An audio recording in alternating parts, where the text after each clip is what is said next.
How the epic Lord of the Rings deal explains Amazon's slow-burning media strategy. When Amazon pursued the rights to a Lord, Amazon was a relative newcomer in video, with no track record of shepherding a blockbuster series. HBO, and not to be ignored, Apple was also in on the negotiations to acquire the rights for the upcoming TV show, according to people familiar with the matter. Amazon didn't have much by way of Hollywood cred. What it had was the rich, but money alone wasn't going to separate Amazon from the pack. Amazon's $250 million offer wasn't even the highest bid for the show's rights, according to a person familiar with the matter. The ultimate selling, the Tolkien estate was convinced that in promoting the series, Amazon could sell truckloads of Tolkien's fantasy novels, including Amazon's ability to connect content to commerce won over the Tolkien estate. But just in case, the Lord. A huge investment in a TV series has made Hollywood wonder just how much Bezos will spend on content. So far, Bezos has always taken the long view when getting into new business areas. Amazon Web Services, the company can afford to take a similar long view with its media business and try many different approaches. So far, Amazon. When it comes to building businesses, Bezos doesn't follow traditional playbooks. Entertainment is, if same-day and two-day delivery, Whole Foods discounts and unlimited music aren't enough, perhaps your addiction to Apple has a similar plan in mind with its yet-to-be-released streaming service, which will offer device owners and subscriptions to third-party cable channels, according to people familiar with the matter. The idea is Amazon is so confident in Prime that last year it increased the yearly to $119 from $99, the first hike since 2014. According to estimates, Amazon is playing many games at once with media. It not only offers its own Netflix-like service but also its own streaming hardware, Fire TV devices, and connections to other content channels.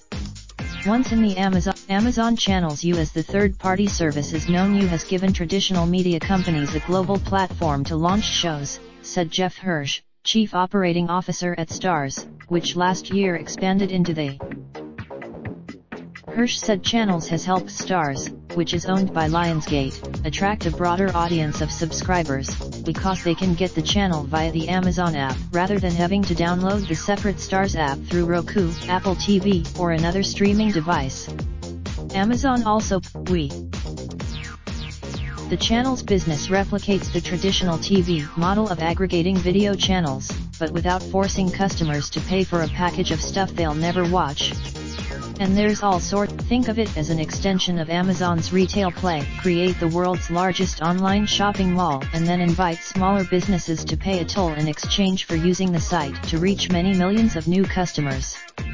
Siebert envisioned, Amazon will be one. If Amazon Channels is the neutral platform playing nice with content creators, Amazon Studios is a different beast altogether. It competes direct. Amazon will spend $5 billion to $6 billion this year on content, according to an estimate from BTIG media analyst Rich Greenfield.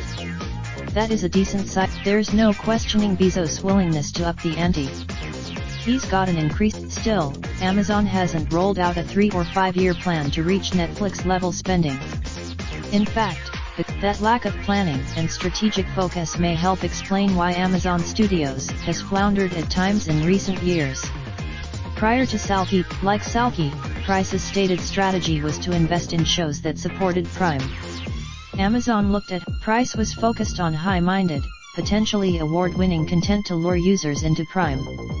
His team had Price also had some expensive misfires, such as Spike Lee's 2015 film Chi. In his 3 years running the business, Price purposefully avoided mass appeal broadcast content, so that he could clearly differentiate Amazon from normal TV and justify the Prime membership. But buying niche, insert Salky, who was hired because of her prior experience at NBC and 20th Century Fox, where she bought and developed shows including Modern. Under Salky, Amazon has finally started to focus on films. Amazon didn't make Salkie available for an interview for this story. An Amazon spoke, perhaps the biggest wildcard in Amazon's role in the entertainment universe is live sports, a market that's still dominated by legacy networks and cable and satellite companies. Amazon is tinkering around the edges. Last year, the pitch didn't work. UFC said top-level female fighting is still in its infancy and can't fill out a Schedule U, but the request underscored Amazon's broader effort. In August, Amazon hired from ESPN to run sports programming, and the company will almost certainly become more aggressive at buying live sports rights in the coming years, according to people familiar with the company's long-term strategy. Separate from the NFL is by far the most watched league in the US, and chatter about its potential future with Amazon has picked up since Bezos' appearance at the Super Bowl. At NTS DirecTV has locked up NFL Sunday Ticket, which allows millions of Americans to watch out-of-market games on satellite TV or their mobile devices, through 2022. Sunday Ticket but the NFL has an opt-out clause after the 2019 season that would allow it to end the DirecTV deal or potentially sell streaming rights separately. That's not Amazon's only opportunity for getting into the action. Amazon has Thursday night games globally for the past 2 seasons and will next year as well, but those rights are digital only, so they don't require fans to choose Amazon over traditional TV. The company has it all adds up to a hodgepodge of assets that Amazon could potentially own as it expands its empire. This. Amazon has one other weapon that gives it a distinct advantage over Netflix and its other media peers, the Echo. As more of the Amazon. It was the Echo, after all, that Amazon used to sweeten its offer to the Tolkien estate for Lord there. You with assistance from Disclosure. NBC Universal is the parent company of NBC and CNBC. Raindrop, drop top smoking, no cooking the hot pot. Fucking on your bitch, yeah, that. Looking up, open the park pot.